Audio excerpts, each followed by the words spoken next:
Hurmatli akalar, yaqindagina shu pulga Spark qo'yuvdik. Undan keyin Cobalt qo'ydi. Narxi tushyapti. Hozir sizlarga Chevrolet Gentra ko'rsataman. 3-paytda avtomatik korobka. Mashinamizda Pony Navorot akalar. 2018-yil 137 ming yurgan. Mashinamizda zo'r diskalar turibdi. Balonlari ham yangi, ko'rishingiz mumkin. Yaxshi. Balonlar qo'yib qo'yilgan. Optra Amerikanka faralari original akalar. Mashinamizning holati zo'r. Kraskasi mana shu kalinkasini o'zida bor. Qolgan joylari top-toza, krugovoy shumkalar bo'lgan. Akalar, mashinamizni sostenasini ko'rishingiz mumkin. Sostenasi vashim ideal holatda bo'lib turibdi.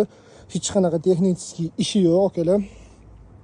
Kuzovlari ham moshni bo'lib turibdi. Hozir men sizlarga salonlarni bitta ko'rsataman. 2018-yil 137 ming yurgan, akalar. Ashkalarni ko'rishingiz mumkin. Zo'r holatda bo'lib turibdi, akalar. Hop, bu yoqda yaxshi holatda taqib qo'yilgan. Yaxshi poliklar qo'yib qo'yilgan. Ko'rishingiz mumkin. Mashinamizning sostenasi ideal bo'lib turibdi. Bitta mana shu rulini ko'jasini alishtirib olsanglar bo'ldi. Vertikal pultlari ham bor.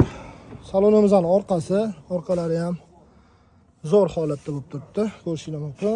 Shipkalari ham lamplarga ko'jalar qilib qo'yishgan ekan. Xullas, akalar, olasizlar, bosib haydaysizlar. Pastga nomer qoldiramiz. Biz bu mashinamizni sizlarga $9500 ga beramiz.